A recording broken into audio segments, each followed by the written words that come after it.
You're listening to the Today in Manufacturing podcast. Hi, I'm David Manti, and welcome to a new episode of the Today in Manufacturing podcast. With me this week are Jeff Ranke and Anna Wells. We each have more than 15 years of experience covering the manufacturing industry. Every week, we cover the 5 biggest stories on our websites and discuss the implications they might have on the industry going forward. Before we get started, please make sure to like, share, and subscribe to the podcast. You could also help us out a lot by leaving the podcast a positive review on whatever platform you use. Finally, if you want to email the podcast, you can reach any of us at Jeff, David, or Anna at IEN.com with email the podcast in the subject line. We're also live every Friday at about 1:30 or so subscribe to us on YouTube at IEN Magazine to get a notification. Anna, how you doing this week? Doing fine, thanks. Yeah? Jeff? Outstanding. Everyone's doing well. And producer Alex, who had surgery less than 12 hours ago, is in the studio. And that is just incredible. And he's been here, it was less than 12 hours. I'd be 2 weeks out. Less than 12. Well, I mean, yeah. Because he went into surgery at 9 a.m. yesterday. That is not Less math. than 24. 24 hours. There you go.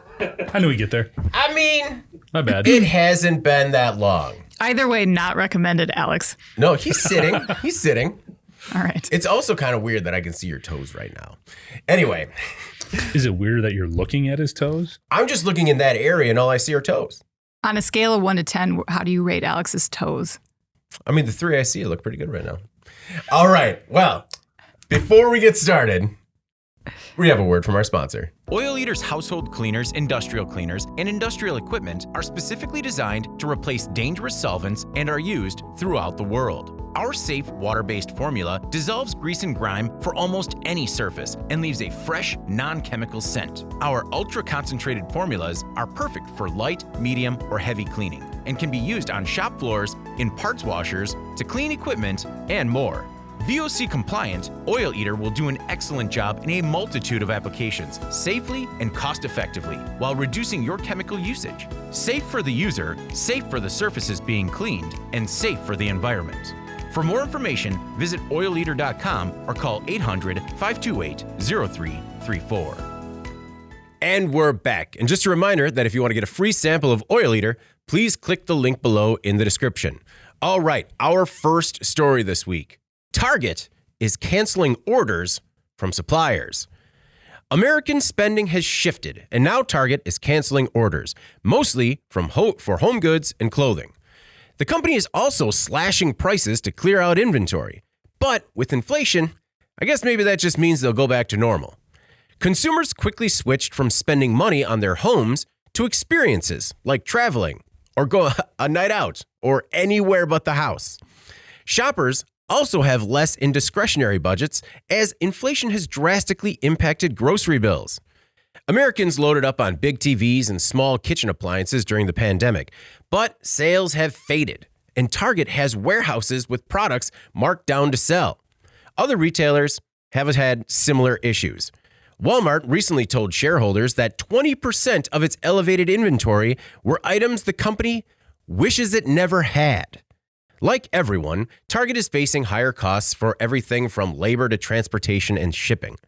Target is working with suppliers to cover costs for the vendors whose orders are being canceled. And in some cases, some of the raw materials that were meant for some goods will instead be used for other products in higher demand. And I thought of anything in this story, at least that was a bit of a silver lining. Yeah, there's not been many silver linings from the supply chain crisis, especially as it pertains to consumers. But this might be, one of the first ones that you could get a really good deal on a TV. There you go. Mm-hmm. That's TV and a toaster. Yeah, that's what you get in return for all the other nonsense. Unfortunately, this is a finite benefit for consumers, right? Like it's going to come back on the other side. The cancellations will impact the market in a few ways. One was actually immediate. Target's stock went plummeted after they sort of indicated that consumers were tightening their purse strings and they stopped buying big ticket items. And I think that contributes to that overall sentiment that you're seeing in the market of bearishness or that the economy is in trouble, or at least in the short term. So secondly, Target had said that some of the bloated inventory were in categories that it, quote, misforecast. And I found that term interesting because Target, if anyone, has probably a lot of data science that goes into that forecasting process. And if they're getting it wrong, then, you can see why every other business is getting it wrong.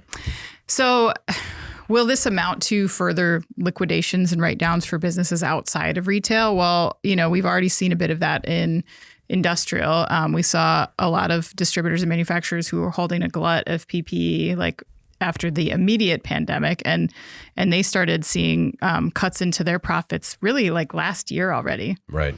Now it's happening in retail with other products, but I think the point I'm trying to make here is that, like, in America, at least, I think we want to think that the pandemic is over. Yeah. And that it's not impacting us anymore, but it is still impacting the supply chain, especially from a global standpoint. I mean, if you look at the shutdowns in China that just were just lifted, right? They're saying it's going to take months for that supply chain to get back in order. And that's just one of the variables involved in this that's causing inflationary pressures, obviously, and shortages, right? I mean, the employment situation, the war in Ukraine, like all of that stuff's factoring in. And it's going to continue to change demand for all kinds of unrelated product categories. No, well, it's my understanding, based on the comments sections and social media, that the pandemic is over, as well as all of its problems, and everything else is just a result of Joe Biden. Pretty sure that's it. I agree. So, Jeff, false. And no, we talk a lot about planning software, inventory management, and all these things to help businesses stay ahead of it. But when I see stories like this, you just understand that life is unpredictable, business is unpredictable, and sometimes you can still have all the best tools in place and still miss. Oh, that seems like that should be like your wrap up for the podcast right there. You just want to shut her down now? Walk out? That's pretty good. I want to shut you down now. I thought one of the... Wow. Man, I guess you really like Joe Biden. No. Papa Joe's not mine. One of the more interesting stats that jumped out at me in the article was Target reported last month its profit for the fiscal first quarter tumbled 52% Yikes. compared with the same period last year. That is incredible. There's no way you could forecast that. And obviously it's reflected in their buying preferences here and things that they've been doing there. What also kind of jumped out at me was the two categories that we're talking about here. They'd also talked about Target potentially relying more heavily on a lot of groceries in terms of picking up the slack. So when you look at these two categories, consumer electronics and appliances, typically you have pretty good margins on those products. Food, not so much. It's more of a volume buy. You're talking about pennies on the dollar there. So as we shift from worse profit margin on these electronic devices and groceries still being in demand is something people are never going to stop buying, is that going to shift a little bit? Yeah. Are we going to see prices for food, which is already up for a number of reasons? Is it also going to be impacted by the fact that places like Target now need to compensate for the fact that other areas they're losing money or just breaking even on? They need to make more off of food. I mean, are we going to be seeing a real shift in pricing models potentially? I think could be really interesting.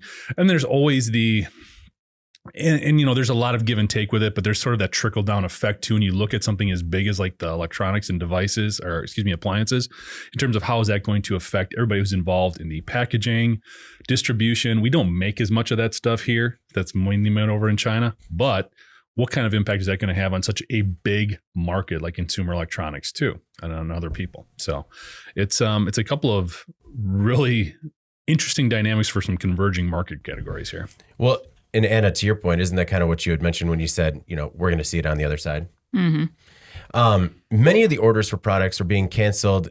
Also already have a long production lead time. So, many of them weren't made.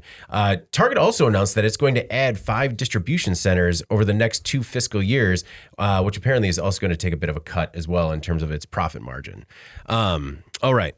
Our next most popular story this week. 3 U.S. companies sanctioned for sending blueprints to China. On Wednesday, 3 U.S. companies were accused of sending blueprints and technical drawings for satellites, rocket technology, and other defense prototypes to China. As a result, the Commerce Department blocked the companies from exporting items to foreign countries for 180 days in a temporary denial order. A temporary denial order is regarded as one of the most severe civil sanctions available. Quicksilver Manufacturing, Rapid Cut, and U.S. Prototype provide 3D printing services, among others. The Commerce Department says customers would send blueprints and drawings to the companies to be 3D printed, but then the companies would send that work to China. That transaction requires U.S. government approval, which wasn't requested. Matthew Axelrod, an Assistant Secretary of Commerce for Export Enforcement, said, quote, outsourcing 3D printing of space and defense prototypes to China harms U.S. national security. These companies may have saved a few bucks, but they did so at the collective expense of protecting U.S. military technology. Anna, sounds like they got a firm scolding and a slap on the hand. Don't ever do it again. You have a half a year to think about it. You know, we talk about these types of scenarios regularly, and this one surprised me because the language of this report makes it sound like the problem was, I don't know, maybe one of due diligence. I don't know. It's hard to tell if it was like willful. Right. But I mean, these companies, which appear to be kind of part of the same umbrella. They're definitely all the same companies. They like share a mailbox, I think. Yeah, a P.O. box. So they outsource this critical service to China, which has some serious implications. But if this practice is so damaging to national security, why is one of the most severe punishments a 180-day export ban? Like, if they can't operate without these global partners and the idea is to cripple them as punishment, then why not just shut them down? I mean, this is defense technology, and you almost wonder, like, why isn't there a zero strike policy on this type of infraction? It seems like we've seen many like way harsher penalties on individuals who have shared files or sensitive information with foreign companies in these types of cases. I guess I don't understand. There must be something I'm missing here as to why the penalty is so light. I think the part of it was in the wording, right? It said that this is the strictest or one of the most severe things that the Commerce Department can do, which was kind of, I interpreted that as our hands are tied otherwise. This is the worst we can do. But, you know, we can't really do anything else to these companies. Jeff, is that how you read it? Well, I think there's a couple different factors. First of all, it's the wrong entity going after these folks. It's the Department of Commerce as opposed to the Department of Justice or the Department of Defense. That's who's really impacted and should be more heavily involved. But really, I think there's a bigger issue here. If you look at those companies' websites, it is very apparent they're service bureaus. They are a facilitator. Not bashing that in any way, shape, or form, but how much responsibility is it of them to look at what they're doing for their customer and realizing if it's sensitive national security information? Yeah. I think the onus of responsibility is misplaced here. It goes back to these companies' customers. Agreed. Okay, they're the ones that got the contract from the Department of Defense or whomever. And if they want to use a subcontractor like any of these folks, that's also fine. But you can't transfer, you know inherently, even though the claim said these customers did not know their information was going to be sent to China. Come on. Yeah. Anybody who looks at these websites and has worked with these service bureaus knows they're going to find a low-cost manufacturer. And in many instances, that means going offshore. That is understood. So for them to basically blindly put their faith in these companies, in these service bureaus, to get the parts made that they needed and not do the due diligence to understand it could go overseas and that's going to create a bigger problem, that's on them. I don't think the responsibility should be on these other folks that ended up getting the fine, you know, whether it's Rapid Cut, was the other one? Quicksilver. Yeah, or U.S. Prototype. Again, we know who those folks are. The customers themselves who are given these contracts by the DoD and then basically just blindly turned over these blueprints because they wanted a low-cost manufacturer, they're the ones who are at fault here. And I think that's the bigger issue. You don't think that they have any responsibility? I think they're taking the order and they're probably not looking. Maybe they need to look at it more thoroughly and see what it is. But at the end of the day, they're saying, okay, look, you need these parts. These parts could be used potentially on anything. They don't necessarily understand the application being rockets, satellites, Department of Defense. If it's a satellite, it could be for a, Amazon. It could be for a streaming service. It could be for anybody. Well, it's also I guess it is a full blueprint, but I mean, they just said it was satellite and rocket technology. So it could have just been components. It could have been hardware. Yeah, components. But I think they have some responsibility on both ends because again, we talk about communication a lot, but really, I wonder if the DoD went after their customers as a result of these plans being leaked to China, and then it kind of trickled down that way, and they kind of passed the buck, so to speak. But I agree with you, Jeff. Like, how many times do we talk to people that have DoD contracts and they are so tight-lipped they won't even talk to us about it? Well, that's the thing. There's a process for getting approved to be a Department of Defense contractor. Now, Quicksilver and Rapid Cut and these other folks, that's not on them. They're just a service provider. They're just getting out. They're part of the outsourcing situation. They didn't get the contract. These other companies did. But we don't know if those other companies did dictate how it needed to be done, and this company just went outside of that. That information is not available. What do you mean? Well, like that maybe their customers specifically said, like, hey, these are the rules. Yeah, they can't be manufactured out, offshore. And because that is the one thing, to your point, where you say, like, you inherently think that these are going to be shopped overseas for cheaper manufacturing. And not with all service bureaus, I don't think that's the case. And I do think that, it's not something that's just generally understood. You can specify that, obviously, when you're working with these bureaus and say, hey, don't send it anywhere. But when you read the complaint, all it said is these companies didn't know that Quicksilver and these other places were going to send them to China. Mm-hmm. That was the only part of it. Right. They didn't say, we said, don't do it. We said, this is sensitive, nothing like that. So I do think there's still an onus on those original customers to be more diligent in outsourcing this stuff. Well, and so the 11-page Commerce Department order also does not allege that the blueprints wound up being exploited by the Chinese military, but it does say that it was the actions that presented, quote, serious national security concerns. Yeah. And U.S. officials have warned in the past about blurred lines between military and private industry. There's also something to be said about how when you do things like this, it is going to impact your business permanently in terms of customer reviews.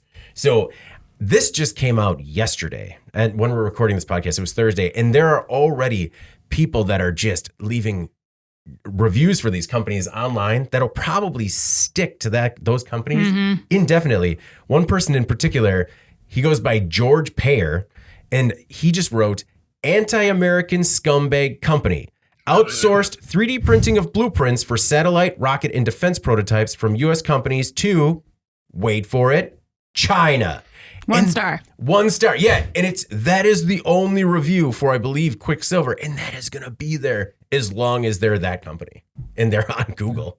And so you just really have to think about, if it is on these companies trying to make a buck, because like a lot of the quotes made it seem like they were doing this to try and, make a little bit of money, to do things on the cheap. You got to think about the long-term ramifications to your business. Yeah. And I just think, like, if there's an expectation in the supply chain that people are going to comply with, like, the regulatory aspect of whatever the product is.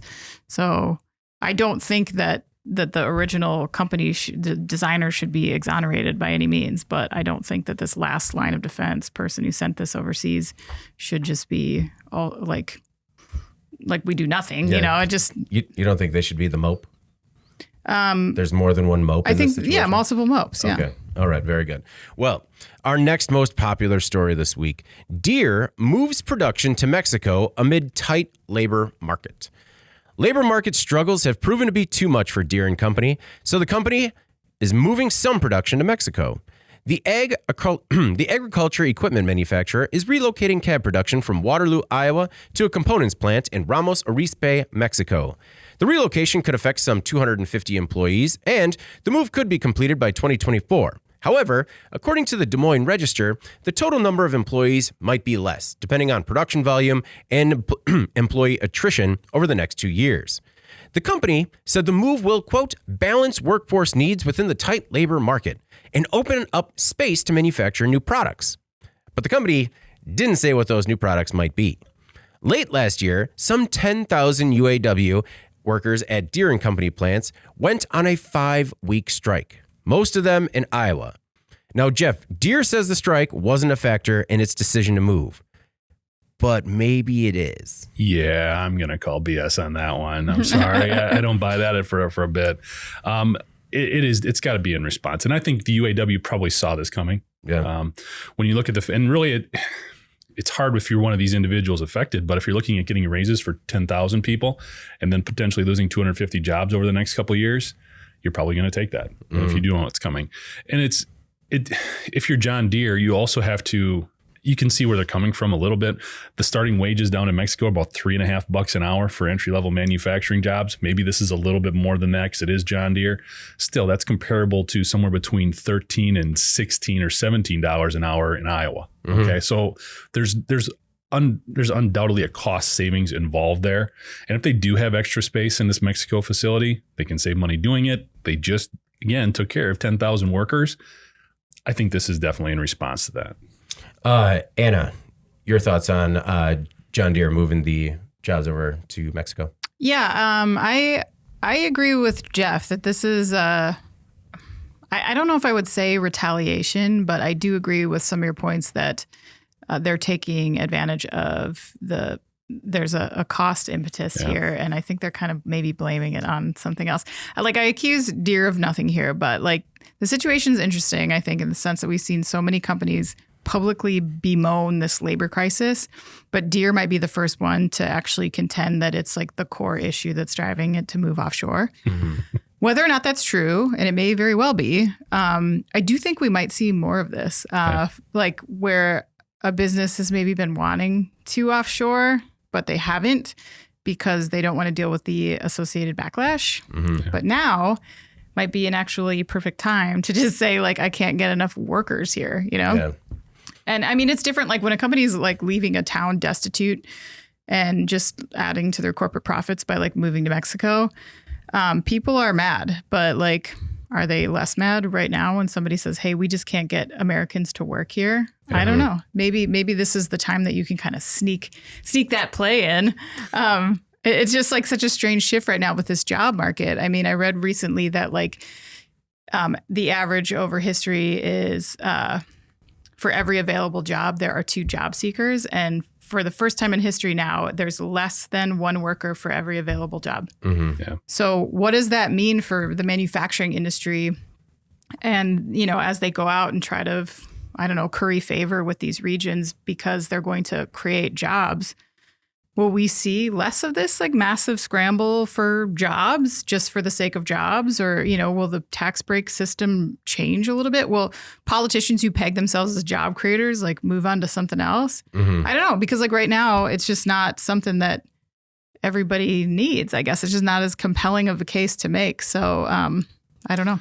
Well, it's interesting, too, because there's this push right now in terms of a lot of reshoring and foreign direct investment, creating more manufacturing jobs in the U.S. Mm-hmm. The Reshoring Initiative just came out with a report. I was going to talk about this a little bit later as well, but 260,000 jobs as a result of either reshoring or FDI last year. Mm-hmm. And that is a result from the pandemic, people wanting to shore up their supply chains, get more stuff closer to their consumers here in the U.S. So you can also sort of hide this in some of those announcements. The PR fallout is not what it nearly was in the past. Well, so John Deere still hires or still employs 6,600 people in Iowa. So I think it's the largest, if not one of the largest employers in the state.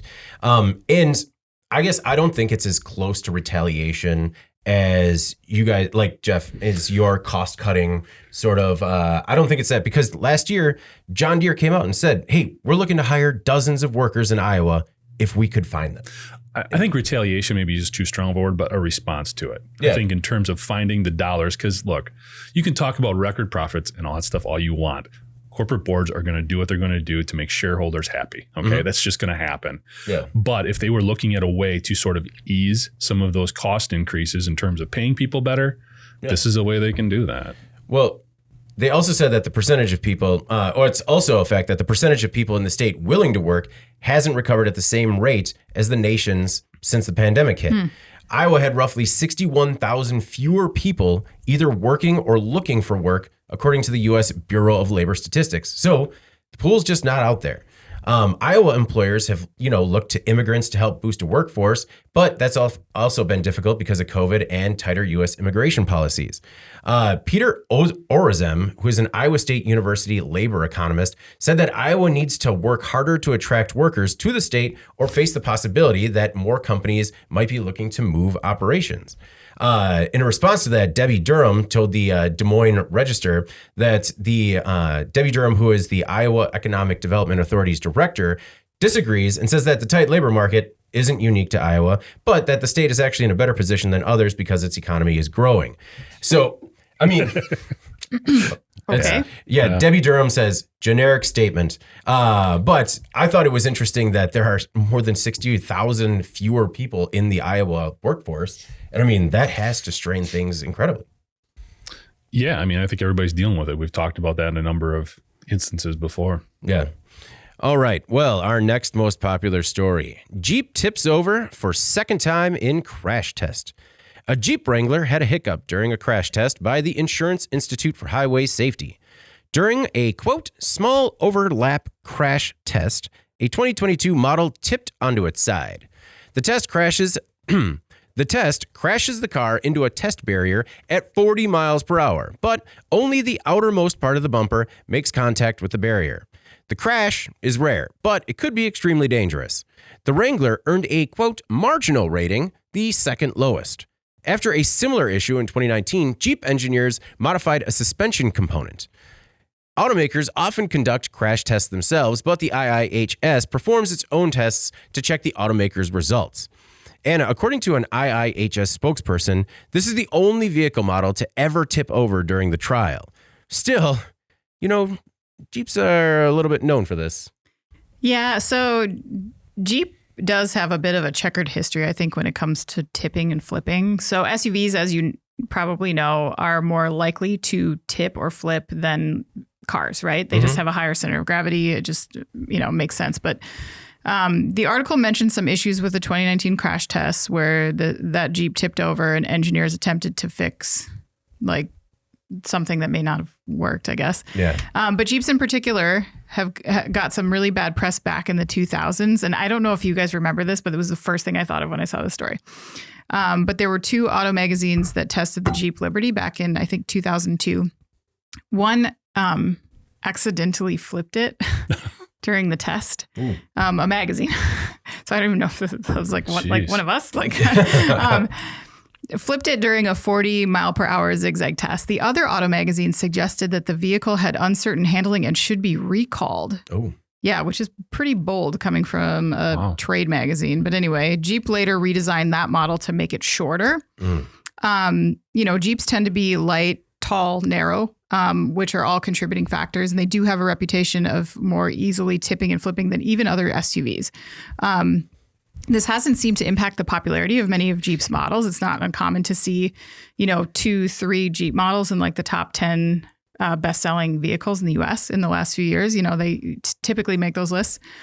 So I don't know. I know people want to emphasize the role of the driver in these accident scenarios, and I agree. But I think let's also remember that there are issues of experience, weather, terrain, lots of other factors. I don't know. You have to...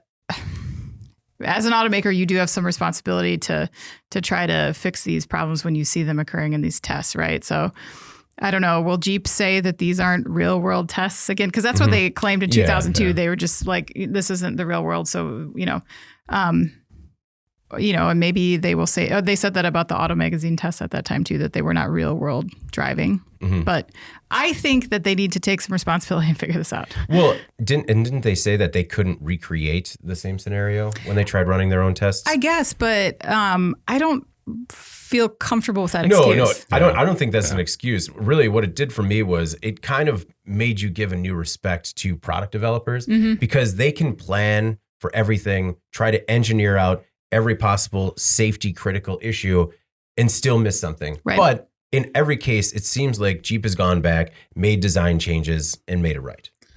Well, they didn't make it right. Or not. Well, they're trying to. Trying to make it right. So we'll go there. Did you watch any of the video of this test? No. Like on a regular vehicle versus a Jeep? No. It would make, it's scary. Like you don't want to put your kids in that. It would make you realize if you're going to have one of these vehicles, encountering this type of crash, which is extremely rare and odd, it's a risk when you're driving. That these tests were basically designed more for airbags and roll cage testing, as opposed to the bumper or the structural stability or suspension or anything like that of the vehicle. So it's interesting because when you see it basically, being hit on that right or left quarter, it doesn't matter what side, every other vehicle, it's a lot of damage because you're going 40 miles an hour. You have to go to YouTube actually if you're trying to pull that up. Oh, gotcha. But it levels that side of the vehicle, but the car stays on 4 tires. man, those Jeeps, as soon as they hit that barrier, it flips immediately. It is actually kind of frightening. So you're kind of caught between this dynamic of that's the way these vehicles are built. That's the way they're designed.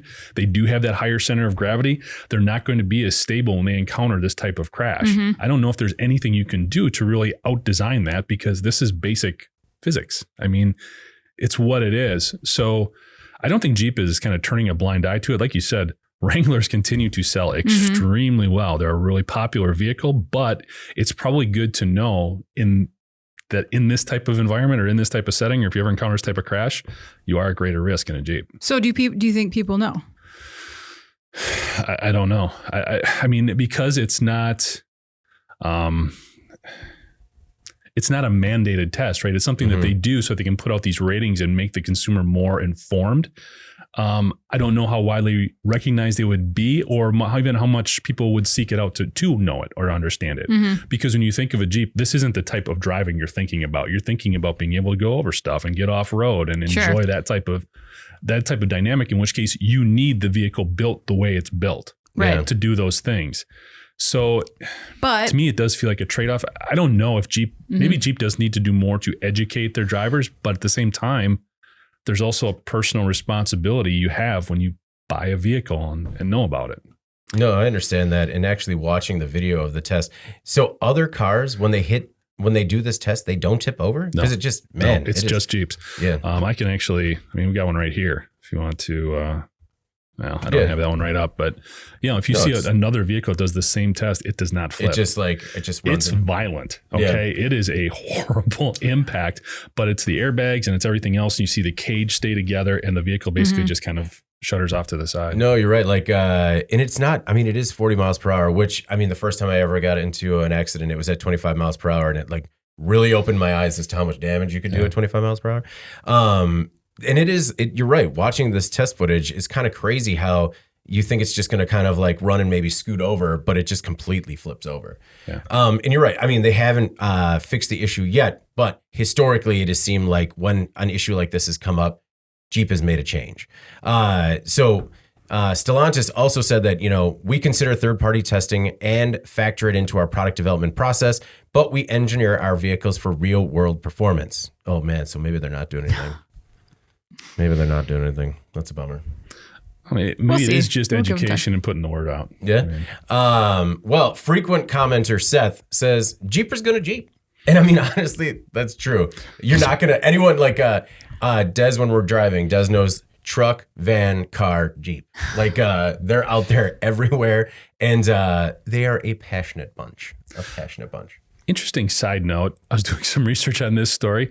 Did you know they tried to put water into bumpers as a safety feature? Oh, they experimented with basically, it was going to be basically if you're in an accident, the bumper's just shot anyway. Yeah. So they put water in there thinking that if you hit, it would basically take a lot of that impact and absorb the energy Exterior and stuff like airbag, that. Yeah, but then it just got so expensive whenever these vehicles were in any type of accident, because the bumper would essentially, because it was a water balloon.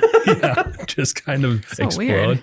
So interesting approach or thought process, I guess, for bumper design. They can't all be winners. Yeah. It's I hope it was the person who, invented waterbed technology. He's like, what if, I can jump into this bed from anywhere. The water barrels on the highway work, right? Yeah. So why not just put it on the bumper? Or what if we stuffed them full of confetti, and then getting into a fender bender, you're just all right, it's guys. Kind of a party. Yeah, this is actually kind of fun. Yeah, but then you're covered in that nonsense.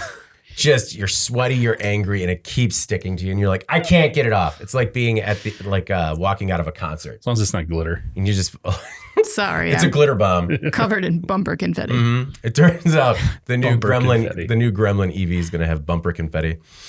Oh my goodness! All right, well, our most popular story this week has to do with Walmart, coconuts, and monkeys. Here we go. Walmart pulls coconut milk amid forced monkey labor allegations.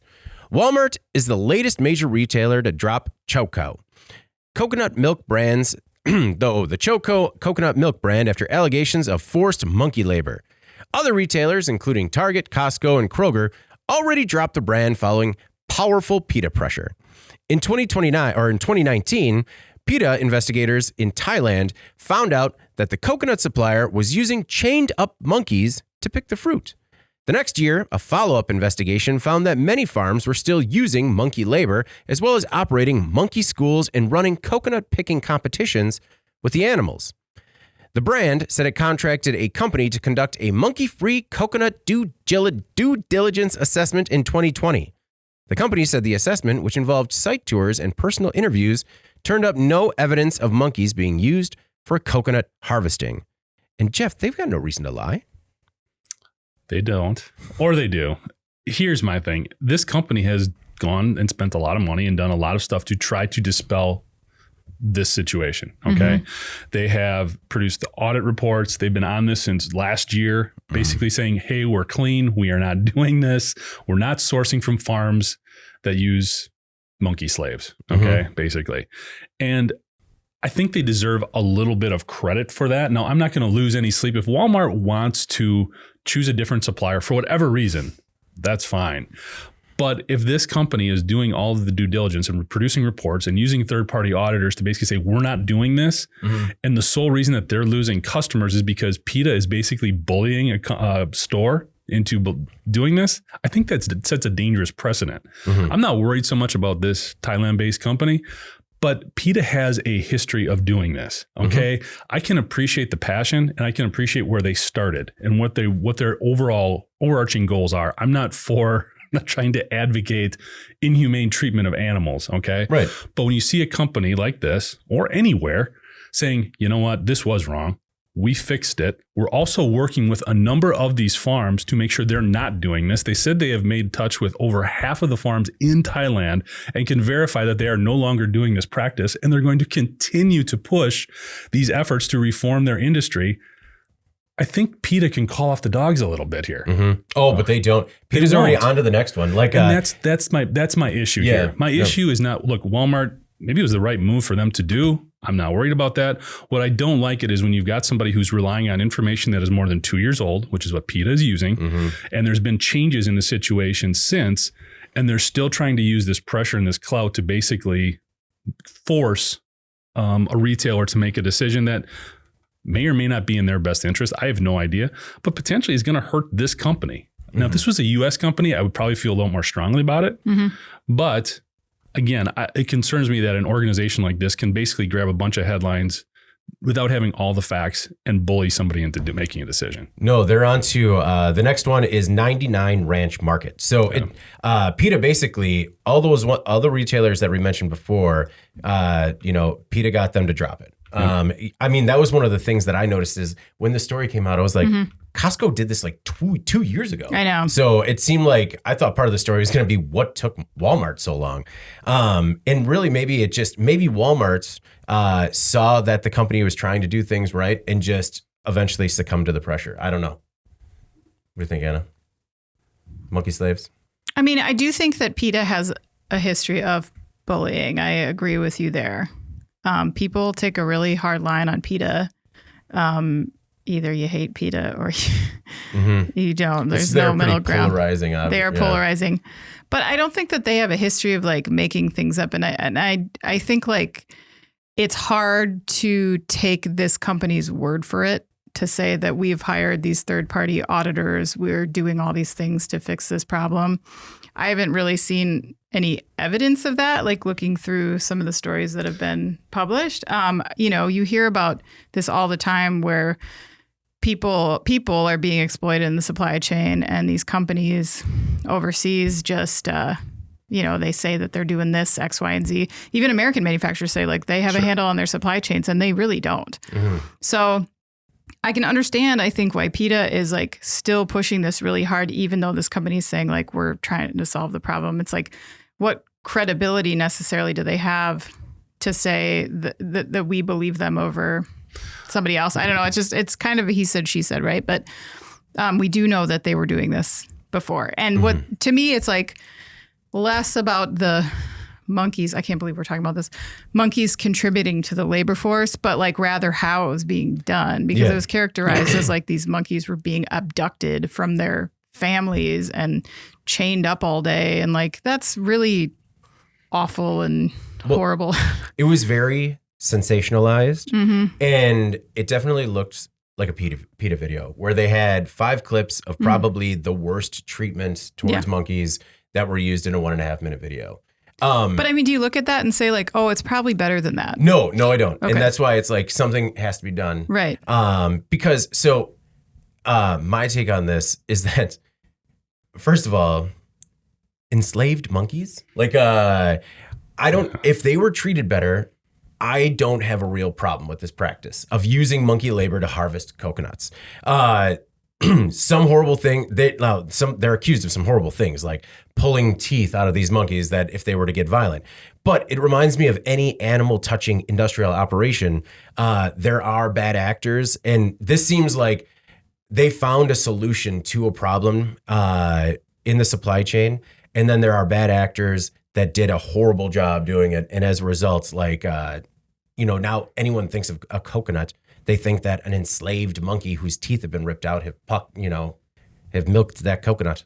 I know, but like it's frustrating to me when we set up these like false dichotomies about this stuff. Like, oh, if somebody on our website, well, is it better than if now children are going to pick the coconuts? No, none of that. Point. Like, that's not what this is, right? Like, maybe this is an industry that we can't get that can of coconut milk for $2.50. Maybe that's not a sustainable practice. You know what I mean? And some of this stuff I think the light needs to be shined on some of these practices, and we need to change some of our buying behavior and our expectations on what we can get for our dollar when this is behind it, But we've also used, animals as a tool in the past. And if they can be used, in a humane manner, it's good. Well, it's improved processing in a couple of different areas. The things that PETA has done is actually improved food safety in a lot of instances in the way animals are cared for before they are processed. Okay. That's a benefit. That's something PETA has done. They've also actually improved product development in a lot of cases with the impact that they've had on product testing for different things and using animals that way. So there is some benefit. I just get really frustrated when they get so passionate that they're almost blinded by what's going on. Yeah, they kind of get they get tunnel vision, and it is because that was the only thing is that I don't want to seem like I'm siding with these monsters who are out there ripping out teeth and like not allowing monkeys to socialize, but. You're anti-monkey. That's just a weird position to take. I mean, really, if I'm a monkey and I get to go to monkey school to learn how to race in a coconut picking competition, pretty sweet. That's not so bad. Sounds probably better than a lot of zoos, to be honest. I think no matter where anyone is on this, like at this point in this campaign, Walmart is crazy to not drop this brand. There's too much brand damage associated with it. Well, whether that makes you mad that this company goes down for it, I understand. But like at this point, I mean, people love monkeys except for David. And then I'm lukewarm. Love monkeys. I just think like, okay, so Walmart's trying to compete with like Target's like Sunny brand, let's have a barbecue. Like they can't afford to like... I don't, but I don't understand what took them so long. And I also don't understand why this Chowco hasn't rebranded already. Like, I mean, your brand is toxic as of 3 years ago. Here. True. Here in the U.S. Right, yeah. Okay. The other thing is and again, we just talked about accountability in the supply chain. They're sourcing from these farms. Okay. They're not enslaving the monkeys themselves. Okay. But they do have a responsibility to make sure they're diligent in their sourcing. One thing that's interesting too, I mean, this is in Thailand. That's like the 9th leading producer of coconuts. So there's lots of places you can source this stuff from too. So where are they in terms of like monkey populations? 7th. Okay. Made that up. Okay. Did it sound good? Very convincing. Very convincing. I'm like, I didn't think you'd have that follow-up. Yeah, Just like, it's weird that you know that. He's got the list popped up like, actually, Wisconsin has the most monkeys. All right. And I am not anti-monkey. I'm, you could look into the many totes in my basement that prove that I have for a long time been pro-monkey, particularly when it comes to a stuffed version of the animal. We'll just have to roll the footage and kind of I don't think we're done with this. Review what was said. I will bring in on record. Yes, I do keep the monkeys in my basement. David, okay. Yeah, no, where they're safe in their totes. Do they have with my memories? With my memories, store monkeys in totes. I mean, I've got a dryer sheet in there so that way they don't get moths. Oh, monkey love. All right. Well, Before we move on to, in case you missed it, we have a word from our sponsor. Oil Eater's household cleaners, industrial cleaners, and industrial equipment are specifically designed to replace dangerous solvents and are used throughout the world. Our safe water-based formula dissolves grease and grime for almost any surface and leaves a fresh, non-chemical scent. Our ultra-concentrated formulas are perfect for light, medium, or heavy cleaning and can be used on shop floors, in parts washers, to clean equipment, and more. VOC compliant, Oil Eater will do an excellent job in a multitude of applications, safely and cost effectively, while reducing your chemical usage. Safe for the user, safe for the surfaces being cleaned, and safe for the environment. For more information, visit oileater.com or call 800-528-0334. All right, and we're back with In Case You Missed It. The stories that maybe weren't as popular on the website, but still stand to make a big impact on the industry going forward. Before we get into that, Anna, is the enslaved monkey worse because it's a monkey and that's so close to a human? Would it be different if it was like enslaved possums? I'm super glad you brought this up. Maybe for a final thought. Anna, what's your In Case You Missed It this week? My In Case You Missed It is a story that we ran earlier in the week titled Pink Slips Hit All-Time Low. And I think that does not need an explanation. Pink slips hit all-time low. The U.S. Department of Labor recently released data that underscores the challenges facing businesses when it comes to retention. And shortages have become so severe that employers appear to be actively avoiding terminating existing employees. So the report says that this number of workers being fired or laid off has hit the lowest point on record. But keep in mind, record started like 25 years ago. It's not like going back to... Like in the 90s. Yeah. Yeah. But anyway, I selected the story to discuss because, you know, we've talked a lot about the leverage pendulum and how workers suddenly have a lot more negotiating power. But what was interesting about this recent study is just how much and the other implications. Like... One thing I thought of is like, are people who would normally be fired for cause not being fired? 100%. That's actually the 100%. first thing I thought of. Yeah. Because I mean, we talk a ton about safety concerns on this podcast. And you think about like, why are people getting fired usually? Maybe making mistakes, being incompetent, concerns of culture, toxic people in the workplace, who knows? But those are the kind of things that might force somebody out. Now, the report doesn't really go into detail. It's just looking at this raw data coming out of the Department of Labor, but it does raise some interesting questions as to who these people are and why they're not being canned now when they were previously. But on the flip side, I feel like there's a little bit of an opportunity silver lining here. If you look at maybe people are being given more time to prove themselves that would not have gotten that opportunity before. We know that there's still some discrimination happening in the workforce. There's definitely like this workforce that kind of exists in the shadows, ready to be tapped into, that's not being actively recruited to now. I interviewed one industrial company like a couple weeks ago, and they talked about how they have found so much talent by enabling a path for marginalized workers, like those with a criminal history, and given those folks a chance to prove themselves. And they found a lot of success with that. They're like, we don't ask a lot of questions because it's not relevant to us and what we do. We bring them in, we put them to work, and we see what they can do. So I wonder if we see more businesses maybe getting out of their comfort zones and using the current market as an opportunity to explore those avenues when they haven't in the past. So yeah, it's sort of a nuanced story when you think about like, there's some good to it here, maybe. Yeah. But there's also some kind of scary questions to be raised about like, are people that are kind of sticking around ones that we don't want sticking around, you know? Well, I mean, to your point, it's really encouraging that whatever that industrial company is, that, you know, companies like them are taking a chance on an otherwise, like you said, marginalized workforce. Anecdotally, I can say that 100% people that are normally fired are not getting fired. And they know that they are empowered to do that, because some of the stories that I hear coming out of factories where people are just like, you want to make me do that? I'll quit. And they know they won't get fired. And they know that they can threaten to do it and get out of work. It's just like, oh, you want to make that change? Change it back. Otherwise, I'll quit. And so there is kind of a bad part of it, like, you know, where workers could feel more empowered to, you know, kind of rise up the ranks a little bit more if they kind of worked harder. I think there's an element of people that would have normally been fired, know that they need them regardless. Yeah. And so as a result, they're taking advantage of that power, and it's probably hurting a lot of companies.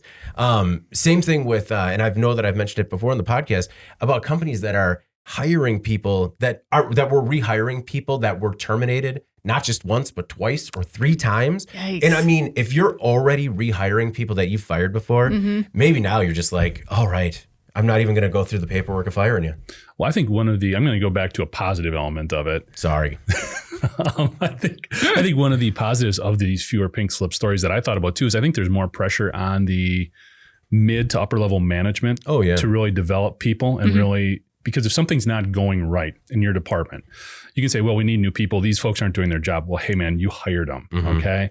And you know how hard it was to hire people before. This is your team. You got to work with them. And I think it puts more pressure on those folks to develop those teams, get away from sitting behind the desk and really get your hands dirty and work with them. So I think that's a potential positive that could make a lot of companies stronger by making some of those managers who were pretty comfortable before and sort of being able to pass the buck. Now they have to make things happen. Yeah, true. Could also empower those employees to be worse, knowing that the pressures on the middle manager get him fired, then take his job. Be worse. I like that. At some That's point, the theme. I think the story was there are not 0 pink slips. It's just that there's fewer. Still some pink slips. Yeah. All right. Mine, in case you missed it, was an article written by Nolan Beilstein about how shopping malls are being converted into micro distribution hubs. So it's about this company, PhilLogic, and they provide localized logistics and logistics as a service, mostly for retail. The company takes underutilized spaces, primarily shopping malls, and converts them into tech-enabled micro-distribution hubs. Now, the company employs about 100 people, but it grew 9,000% last year, which either means that the previous year was a bit, new. They were new, and then they exploded. But either way, last year was a banger. PhilLogic helps mall owners, retailers, and transportation providers through an aggregated B2B logistics and technology platform. It uses existing infrastructure to operate and provide logistics and technology solutions to increase efficiency and make last-mile delivery more cost-effective. Their CEO, Bob Thayer, says that a lack of capacity is the biggest issue in supply chain struggles.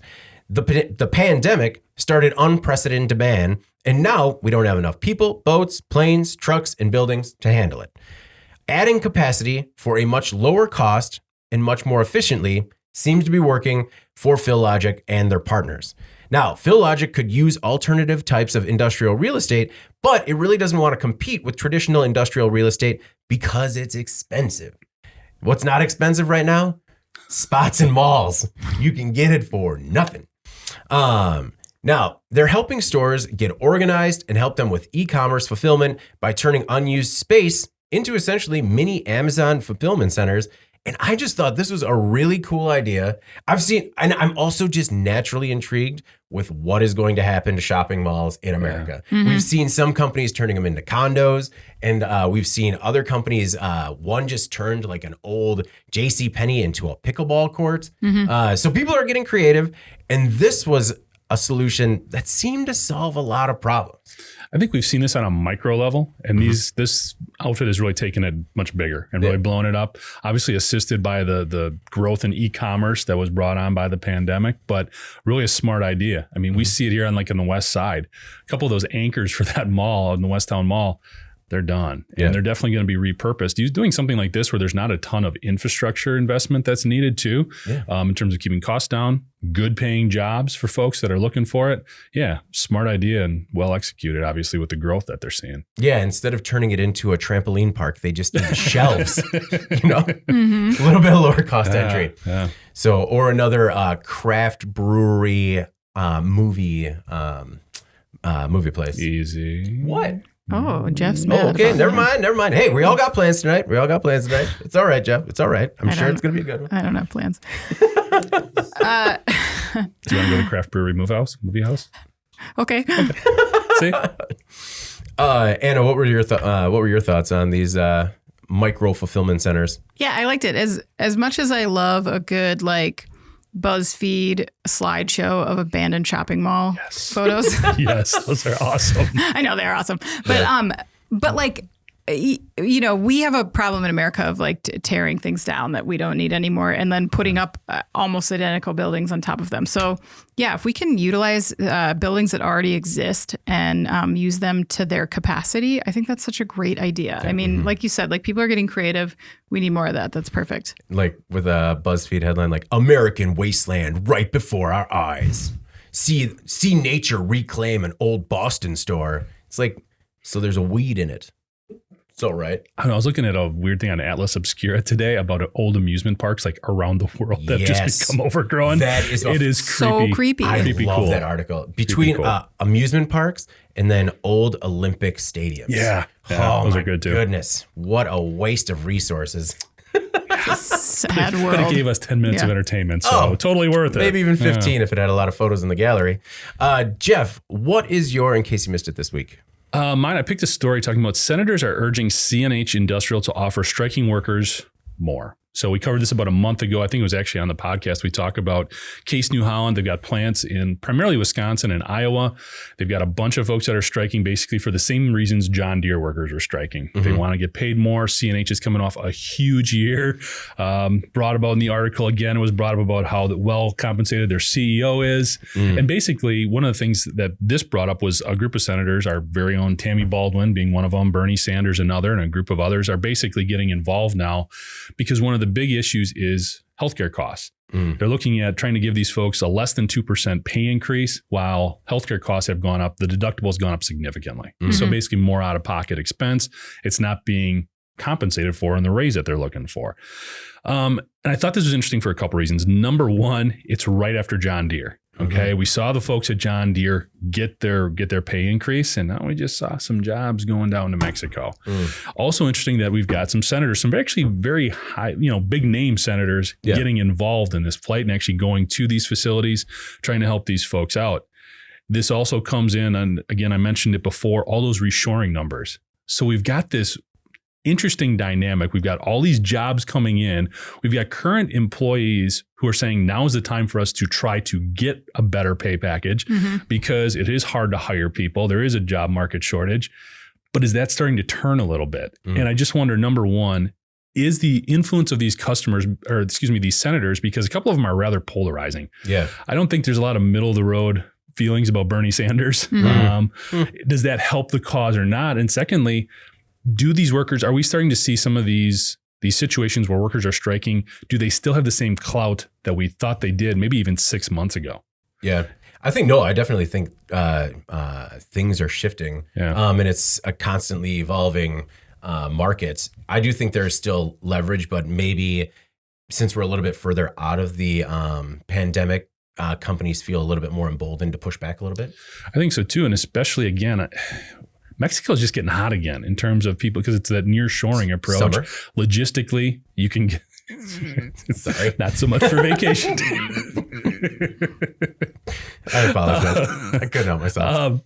For nearshoring, because it is logistically close and stuff like that. So that is becoming more popular. And this is, CNH is actually owned in the UK. It's a British company. It's actually where it's headquartered. So that'll be interesting to see how all these different variables play out. And I'm really, whenever I see politicians get involved this heavily in a labor movement or a strike like this, I just wonder if sometimes it doesn't make people dig in more the opposite way as opposed to being influenced.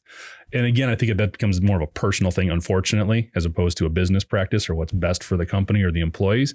But just interesting to see them getting involved at this level and with all those other dynamics sort of coming into play. It becomes one more hurdle for both the workers and the company. And you're right. Like, are you helping or are you just, either way, one thing is that people don't really know about the CNH work stoppage. Everyone knew about the Deere stoppage. So they really didn't need to shine a spotlight on that one because the whole world knew. Yeah. So maybe some of these senators getting involved, if anything, lets people know that, hey, there's another problem here and the workers are looking for something similar. Anna, your thoughts on the senators getting involved? Yeah, I do agree that there is like a shift happening in terms of people's sentiment on the economy and people getting a little nervous about what happens next. However, like with a strike, I feel like you're in a sort of pants on fire situation. Like every day that goes is like more, they're sweating this out. And, you know, there's no impact quite yet of this potential recession or downturn that we're facing. Probably CNH has a significant backlog still, I'm thinking. I mean, if they're like Deere. Yep. So I don't know that the pressure of that future scenario is going to be enough to cause them to really push back too much on these workers. I think it will fall in the workers' favor. That's my guess. All right. Well, let's move on to our final thoughts before we get out of here. And luckily, my wife is watching the podcast live, and she can confirm the basement monkeys. These are stuffed monkeys, right? Yes, but again, stuffed animal monkeys, not stuffed monkeys. Anna, what's your final thought this week? Thank you. My final thought is this. So I've managed to go my entire lifetime without ever tent camping. Oh, Yeah. really? I know, somehow I've skated by. Like not even in like high school? Never one time.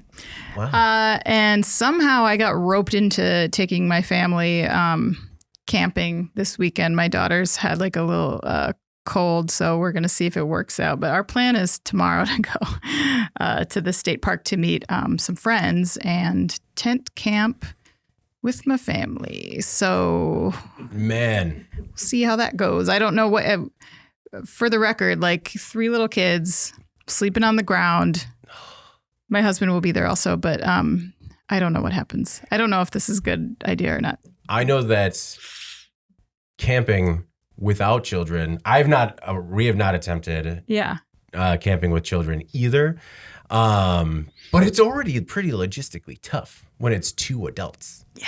So so when we're up at the cottage, all of us sleep in the same room, you know, and until very recently, we all slept in the same bed. Mm-hmm. And that alone was just enough to be like, oh, okay, so we're not going to get great sleep. We're going to get up at 4:30 in the morning. And I mean, that drive home is going to be touch and go sometimes. Yeah, I did enough camping in the Army, so if I never see the inside of a tent or improvised shelter or anything else, I'm good.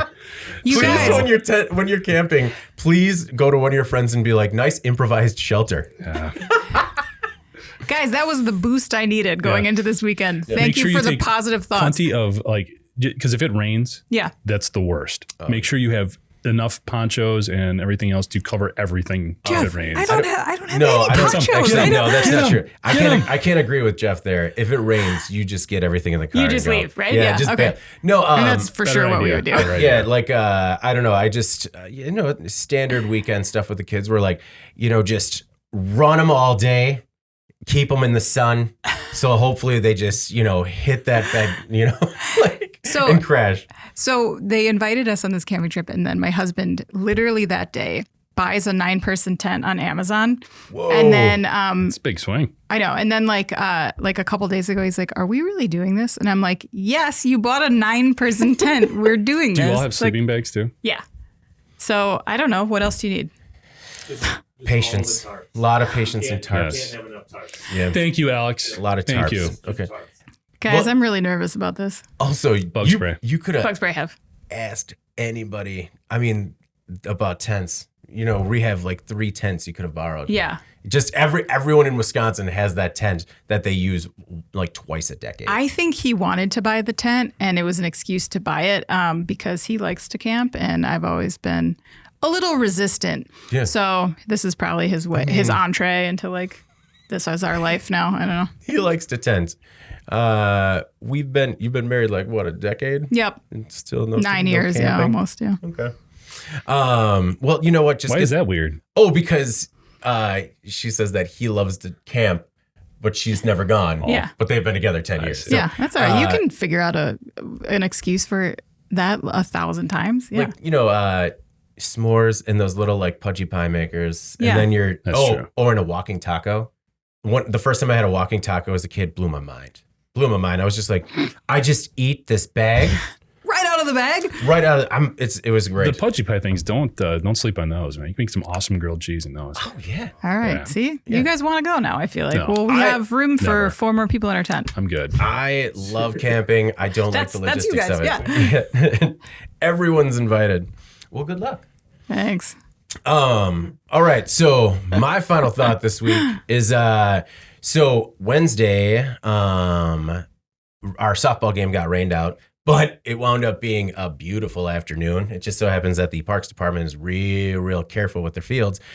So to burn a little energy off, I went on a bike ride, and I went on a long bike ride. And right as I was about to get home, I checked my phone and realized that I had 3 missed messages from my wife. Oh no. I'm like, oh God, one of the kids are sick.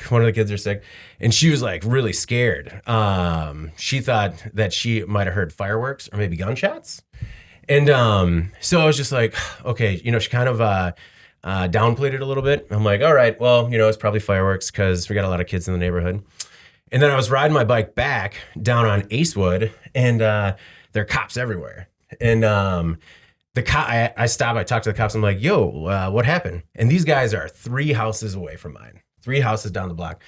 They're like, yeah, we had a report of a possible shooting. Somebody from a car shot at a pedestrian. He ran up the road to the gas station, which was littered with cops. But we haven't been able to find any shell casings, so we really don't know if it happened. I'm like, all right, well, thanks for all the work you do. Hope you figure it out. I ride my bike back to my house, found a shell casing. So I just stopped my bike. I'm like, hey, got one right here. And started talking to them, and they were just joking. They're like, haha, you want a job as a police officer? I'm like, no, I'm already scared. I'm going to go home. All right. So I go home, talk to my wife, who's visibly shaken because she downplayed it a little bit. She was outside gardening, heard the 2 pops, looked out. She was right by the road, looked at the road, saw the car, which sped away, and saw the person run. And we've both never been so scared. And like I said, it was right outside my house. It was actually a former coworker. It was directly outside his house.